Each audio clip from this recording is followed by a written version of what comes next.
So picture this. You walk into the office, it's Monday, right around 8:05 a.m. Oh yeah, prime time for the Monday dread. Exactly. You've got like your coffee in one hand, you're mentally preparing for the absolute avalanche of emails you have to tackle. Right. And as you cross the break room, your coworker makes direct eye contact. And you know exactly what's coming. You brace for it. You completely brace for it. They smile and they ask, "How was your weekend?" The classic. Right. And in that split second, you have to formulate an answer. But what you probably don't realize is that whatever comes out of your mouth next, it's actually part of this deeply complex, unspoken social algorithm that you've been running for years. Decades, really. Yeah. So welcome to the deep dive. Today we are looking at something completely unexpected, yet, absolutely universal. And I really think it's going to change how you handle every single Monday morning from here on out. It really is the most ubiquitous social ritual in the modern world. And the funny thing is, to understand it, we aren't actually looking at, a dense sociological study or some massive data set. Right, which is what we usually do. Exactly. Today, we're actually looking at an easy English beginner conversation script. Which, I have to say, sounds completely counterintuitive. I know, it really does. Like, why would we look at a document designed for people who are just learning the language? Well, think about it. The source material features this sample dialogue between two fictional characters, Lena and Jas. And it's literally built to teach basic vocabulary. Right. But when you actually look closely at this beginner script, it functions as this flawless blueprint for human interaction. Because it completely removes all the adult noise. Oh, say more about that, the adult noise. Yeah, so when you strip away the irony, the office politics, and all that complex subtext, we usually layer into our conversations. You know what I mean? Oh, 100%. The passive aggressiveness. Exactly. When you remove all of that, you are left with the absolute bare bones of social disclosure. A beginner language script inadvertently maps the raw DNA of how we connect, how we set our boundaries, and ultimately how we reintegrate into the tribe after 2 days of freedom.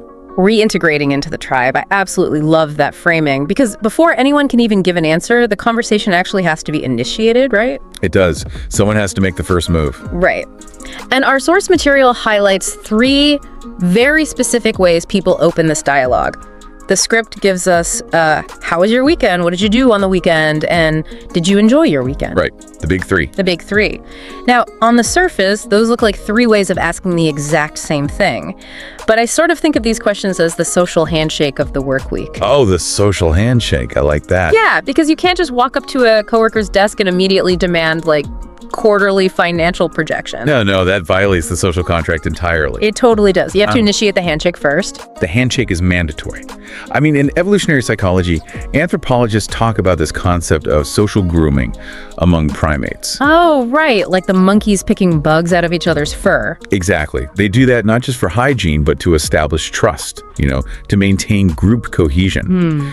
The Monday morning question is basically the human equivalent of picking a bug out of your coworker's fur. That is such a vivid image. Right. But you are essentially demonstrating that you recognize them as a human being before you, treat them as an instrument of labor. Okay, I see that. But I actually want to challenge the script on the third option it provides. Oh, the enjoy one. Yeah. Did you enjoy your weekend? I like that question, and I instantly feel this weird pressure. Interesting. Pressure how? Like asking, did you enjoy it, carries this heavy assumption that the weekend is explicitly supposed to be a source of joy. I see what you mean. It feels like it puts me, the responder, on the spot to perform happiness. Yeah. Compare that to the much more neutral, how was it? You're totally picking up on the cultural baggage embedded in the language there. Am I? Because it feels so specific. No, you're spot on. How was your weekend? Is an open-ended, state-of-mind inquiry. It leaves the door wide open. You can say it was terrible or boring or just fine. Right, it's safe. Exactly. Now, what did you do is purely action-oriented. It's basically a request for an itinerary. Give me the logbook of your last 48 hours, please. Right, exactly. Yeah. But did you enjoy your weekend? That introduces a qualitative bar. A qualitative bar. Yeah, it exports a very specific modern Western expectation that your leisure time absolutely must yield joy. And if it didn't, well, You somehow failed at your weekend. Which is an insane amount of pressure for 8:05 a.m. It really is. I mean, if I spent my entire weekend doing laundry and fixing a leaking pipe under my sink, I did not experience joy. Nobody experiences joy doing that. Right, but if I say no to that question, suddenly I'm dragging the mood down. I'm the negative one in the break room. And that's exactly the strategic value of having these 3 variations in our social toolkit.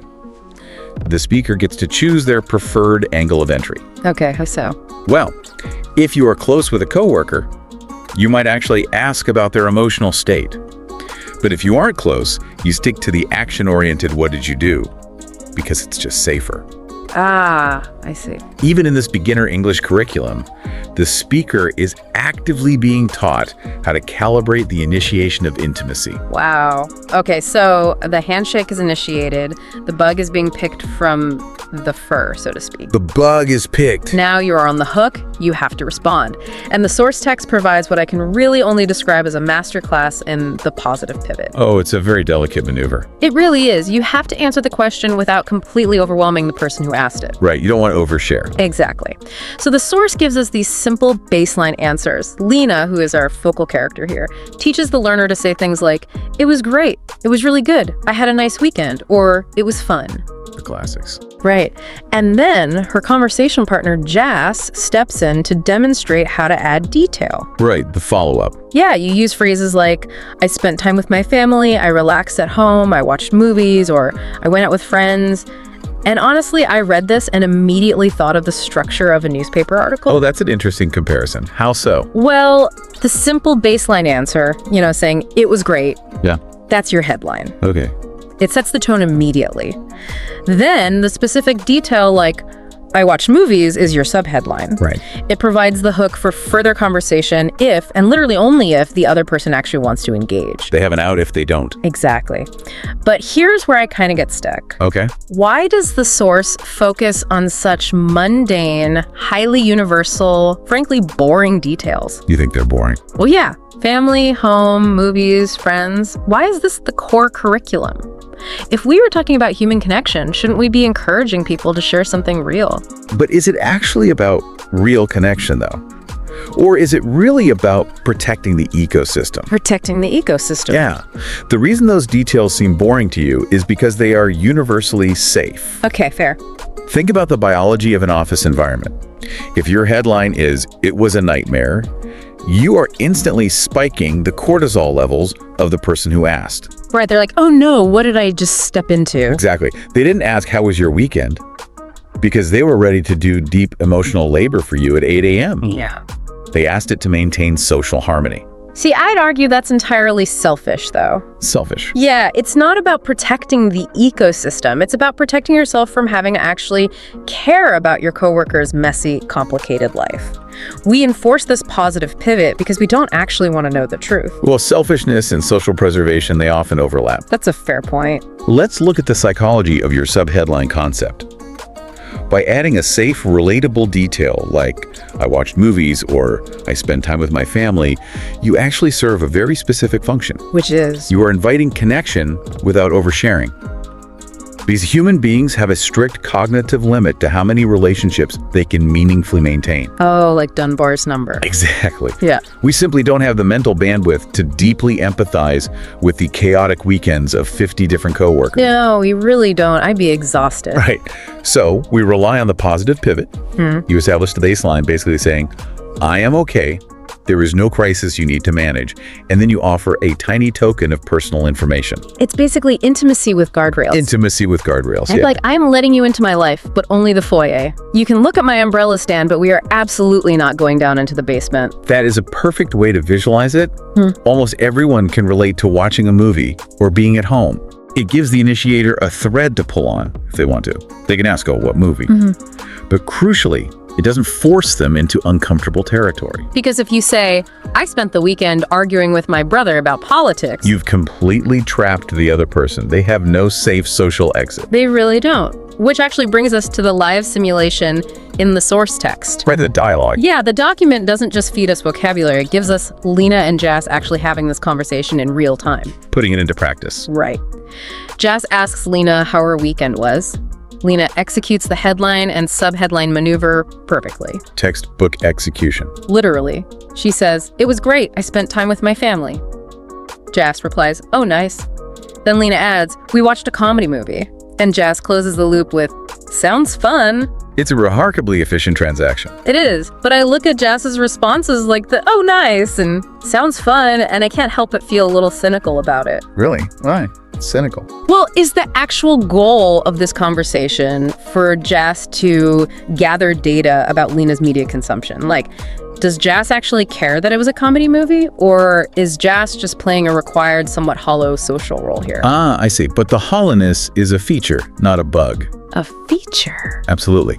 If we go back to the idea of social grooming, the information itself is almost completely irrelevant. Wait, really? Yeah.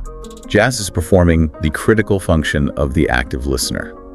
Those phrases from the source text, "Oh, nice," and "sounds fun," they're not actual evaluations of the movie. Right. She's not a film critic. Exactly. They are the social glue. They are purely there to validate Lena's experience. So small talk isn't an exchange of data at all. It's just an exchange of validation. Completely. I mean, imagine this scenario. Lena offers that subheadline. She says, "We watched a comedy movie." And Jas just stares at her, processes the data, and robotically says, "Information received." Oh my gosh. That would be terrifying. I would immediately start looking for a new job. Right, because it completely breaks the social contract. The vibes would be ruined. The conversation would totally collapse. What this simple English script proves is that the feedback loop must be completed. Ah, I see. When Lena offers a small piece of her life, Jas's role is to receive it warmly, regardless of whether she actually cares about comedies. Right. Jas is confirming that Lena's weekend was valid, her choices were acceptable, and their tribal bond is intact. Without that validation loop, the whole system just falls apart. Okay, I see what you're saying. The sounds fun isn't about the movie, it's about the relationship. Exactly. But here's where the source material gets incredibly fascinating to me. Because it acknowledges that not every weekend is just a generic, great weekend with a comedy movie. Right. Life happens. It does.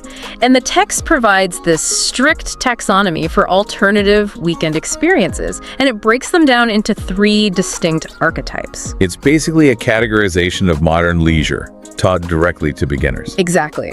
I call these the 3 moods of Monday. The 3 moods, I like that. Yeah, the source defines them as the busy weekend, the relaxed weekend, and the fun weekend. And the vocabulary attached to each is so specific, it almost feels like personality profiling. Let's actually analyze the exact phrasing they use for each archetype. I think it's very revealing. Okay, let's do it. For the busy weekend, the phrases are, "It was a busy weekend, I had no free time, I was very busy." Okay. For the relaxed weekend, "I stayed at home, I just relaxed, I watched Netflix," and for the fun weekend, "It was amazing. I enjoyed a lot, I went shopping." The contrasts there are incredibly stark. They really are. And what stands out to you the most about those specific choices? Honestly, it's the activities they anchor these states to. How so? Like, watching Netflix is presented as the quintessential universal anchor for a relaxed weekend, and shopping is presented as the peak example of a fun weekend. Yeah, that is very specific. Right. We are looking at a beginner language script, which is essentially an educational tool, and Netflix and shopping are being taught as the ultimate cultural touchstones for relaxing and having fun. Is wild. It feels like a massive cultural export of Western capitalist values, just masquerading as basic vocabulary. That is the phenomenal insight. We are essentially teaching non-native speakers that the default setting for human joy is commerce, and the default setting for intentional rest is a corporate streaming platform. It's kind of bleak when you put it like that. It is a little bleak. But look even deeper at the sociolinguistic implications here, specifically regarding agency. Agency. Yeah, let's really analyze the busy archetype. The language is framed entirely around a lack of agency. Or like, "I had no free time." Exactly. The weekend happened to them. They didn't happen to the weekend. They're positioning themselves as victims of their schedule. But wait, isn't there a weird modern badge of honor in that? What do you mean? Like, when a coworker sighs and says, "Oh, I had no free time, I was just so busy," it sounds like a complaint, but it's often a flex. Oh, 100%. It's a way of saying, "Look how necessary and in demand I am."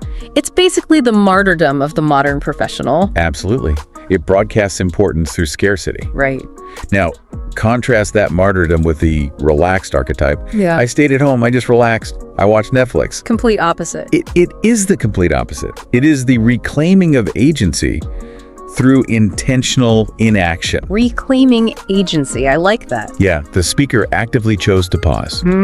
They rejected the cultural pressure to be constantly productive, anchoring that choice with a globally understood symbol of intentional disengagement. Netflix. Netflix, exactly. So it's basically a polite way of saying, I chose to do absolutely nothing. I shut out the entire world and it was glorious. Yes, exactly. Huh. And finally, you have the fun archetype, Yeah. which is the active pursuit of external stimulation. It was amazing. I went shopping. High energy. Very high energy. It represents high agency too. The individual went out into the world to conquer and consume. Wow. What the authors of this simple script have done, and honestly perhaps without even realizing it, is effectively categorize the entire spectrum of modern leisure into 3 psychological states: Which are?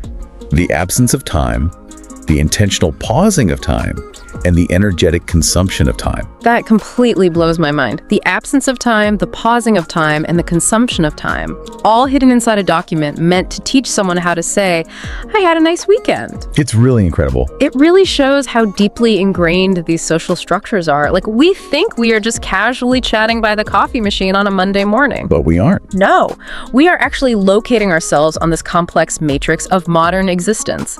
We are signaling our values, setting our boundaries, and completing a vital ritual of social grooming. We are broadcasting our current state of agency and our relationship with our own free time. And we are doing it all in under 30 seconds, specifically making sure we don't spike anyone's cortisol or disrupt the harmony of the office. It is a remarkable amount of social architecture packed into a few lines of basic dialogue. It really is. So, what appears at first glance to be a simple 10-minute English lesson by our guides Lena and Jas is actually a profound blueprint of human dynamic. A roadmap to the human experience. Exactly. We've uncovered the true purpose of the initiation questions, that social handshake you absolutely have to perform. Right. We've looked at the absolute necessity of the headline and subheadline structure to maintain those vital guardrails. Right. We've seen why Jas's active listening and validation isn't hollow, but rather the evolutionary glue holding the tribe together. Essential glue. Essential. And finally, we've broken down the 3 core archetypes of the modern weekend: the busy, the relaxed, and the fun. And, as the source material wraps up, Lena and Jas offer one final piece of advice for the language learner. Oh, right. They simply say, now practice daily. Which is chillingly accurate, because that is exactly what we all do. Every single day. We practice the script daily. We rehearse it until it literally becomes muscle memory, until we don't even realize we're running the program. But that raises a massive question for you to take away from this deep dive. I think I know where you're going with this. The next time Monday morning rolls around and you are standing in the break room and that coworker looks at you and asks how your weekend was, will you just run on autopilot? Or will you suddenly be hyper-aware of the script you are reciting? Will you catch yourself carefully crafting your positive pivot, offering a safe subheadline, and realizing that you are actively categorizing yourself into an archetype of modern leisure? Will you notice the code running behind the software? Exactly. Because once you see the programming of our daily small talk, you realize you've been a coder this whole time without even knowing it. You are forever aware of the invisible mechanics holding the conversation together. You really are. Think about that next time you grab your morning coffee.